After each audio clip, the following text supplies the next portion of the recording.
অসংখ্য অগণিত শুকরিয়া জানাই যে মালিকের দরবারে যে আজকে আমাকে আপনাদেরকে আজকের 51তম আশিকের রাসূল মহাসম্মেলনে আসার এবং বসার তৌফিক দান করেছেন। সকলে উচ্চ আওয়াজে বলি আলহামদুলিল্লাহ, আর জোরে বলেন আলহামদুলিল্লাহ।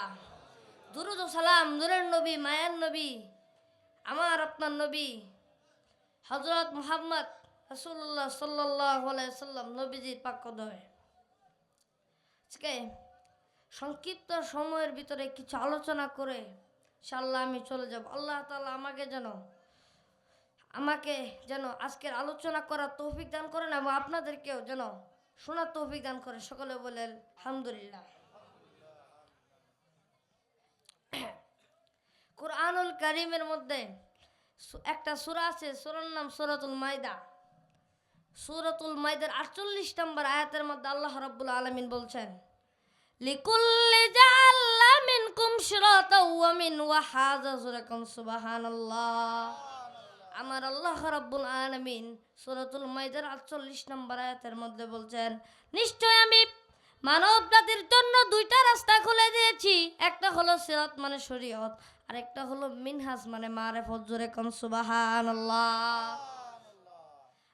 শরীয়ত দিয়ে কখন আল্লাহকে হাসিল করা যায় না। আল্লাহকে যদি হাসিল করতে হয় তাহলে শরীয়ত এবং মারিফত দুইটার জ্ঞানী লাগবে।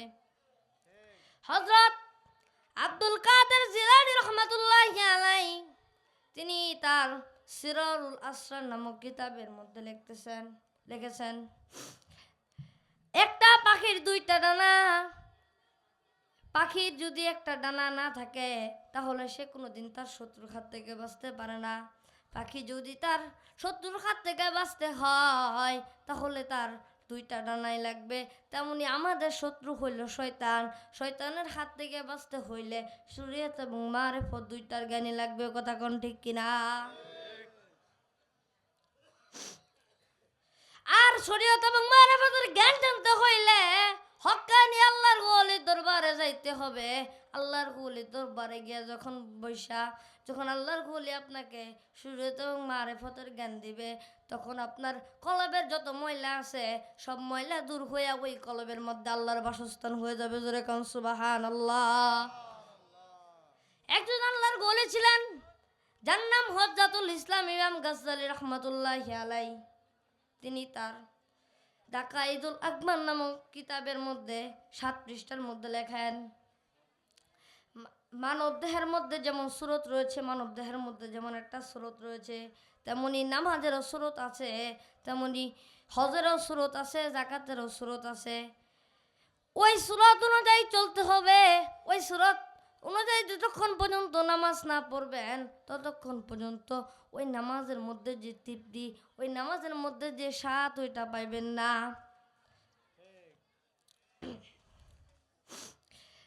তিনি লিখতেছেন, নামাজের সুরত হইল ইমাম গাজ্জালী রাহমাতুল্লাহি আলাইহি বলেন, তোমরা যখন নামাজের মধ্যে দাঁড়াইবা তখন তোমরা আলিফ হয়ে দাঁড়াইবা।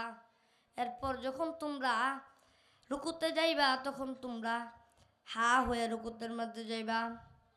এরপর যখন সিজদার মধ্যে যাইবা তখন তোমরা মিম হয়ে সিজদার মধ্যে যাইবা। সিজদা থেকে উঠে যখন তাশাহুদ পড়বা, তাহিয়াতু পড়বা, তখন তোমরা দাল হইয়া তাহিয়াতু পড়বা। তাহলে বোঝা গেল আলিফ হা মিম দাল হলো আহাম্মদ। আহাম্মদ হলো আমার আপনার নবী হযরত মুহাম্মদ রাসূলুল্লাহ সাল্লাল্লাহু আলাইহি সাল্লাম। জোরে কান সুবহানাল্লাহ। তাহলে বোঝা গেল নামাজের মধ্যে আমার নবী আছে। নবীর সুরতে নামাজ না পড়লে নামাজ কবুল হবে না। এখন আরেকটা বিষয় সম্পর্কে জানার দরকার আছে। আমরা মানুষ, আমরা কোন সুরতে? আমরা হইলাম, ইমাম গাজ্জালী রাহমাতুল্লাহি আলাইহি বলেন, মানুষ হইল মুহাম্মদ সুরতে। জোরে কোন সুবহানাল্লাহ। নামাজ হলো আহাম্মদ সুরতে, মানুষ হলো মুহাম্মদ সুরতে। আল্লাহ জাতি নাম একটা আল্লাহ, আর নবীর জাতি নাম দুইটা, আহাম্মদ মুহাম্মদ। আমার নবী যখন আসমানের মধ্যে ছিলেন তখন ওনার নাম ছিল আহাম্মদ। এরপর আমার নবী যখন জমিনের মধ্যে আসলেন তখন ওনার নাম হলো মুহাম্মদ। এখন মানুষ মুহাম্মদ সুরতে কেমনে? ইমাম গাজ্জালী রাহমাতুল্লাহি আলাইহি দাকাইদুল আকবার নামক কিতাবে 7 পৃষ্ঠার মধ্যে লেখেন, মানুষের মাথা থেকে গলা পর্যন্ত যে অংশটা রয়েছে ওইটা হলো মিম। এরপর মানুষের যে দুইটা হাত রয়েছে ওই দুইটা হলো হা। যে পেট রয়েছে ওই পেট আবারও মিম, একটা মিম মাথা থেকে গলা পর্যন্ত, আর একটা মিম হলো পেটে। এরপর মানুষের যে পা রয়েছে এই দুইটা পা হলো দাল। মিম হা মিম দাল হলো মোহাম্মদ, আর মোহাম্মদ হলো আমার আপনার নবী। জোরে কোন সুবহানাল্লাহ। তাহলে বোঝা গেল মানব দেহের মধ্যেও নবী রয়েছেন, নামাজের মধ্যেও নবীকে, নবী সুরতে নামাজ না পড়লে নামাজও কবুল হবে না। আর যে কলবের মধ্যে আমার নবী থাকে ওই কলব কোনোদিনও জাহান্নামে যাইবে না। জোরে জোরে কোন সুবহানাল্লাহ।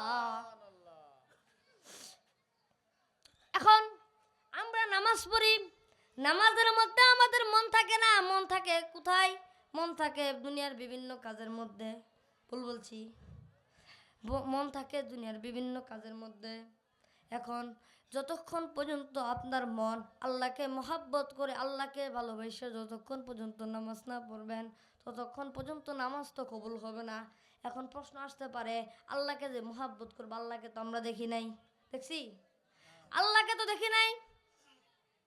আল্লাহ রাব্বুল আলামিন বলতেছেন কুরআনুল কারীমের মধ্যে, ইন কুনতুম তুহিব্বুনাল্লাহ ফাত্তাবিউনি ইউহিব্বুকুমুল্লাহ। জোরে কোন সুবহানাল্লাহ।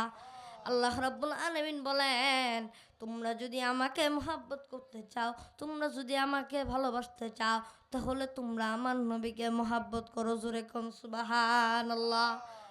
কিন্তু সবচেয়ে বড় সমস্যার কথা হলো আমরা তো নবীকেও দেখি নাই, নবীকেও দেখি নাই।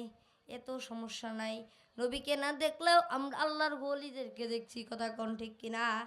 আল্লাহর ওলিদেরকে দেখতে পারলে নবীকে দেখা হয়ে যায়, আল্লাহর ওলি দরবারে আসতে পারলে নবীকে পাওয়া যায়। আর নবীকে পাইতে পারলে আল্লাহ তো বলে দিয়েছে, তোমরা যদি আমাকে পাইতে চাও, তোমরা যদি আমাকে ভালোবাসতে চাও, তাহলে তোমরা আমার নবীকে ভালোবাসো।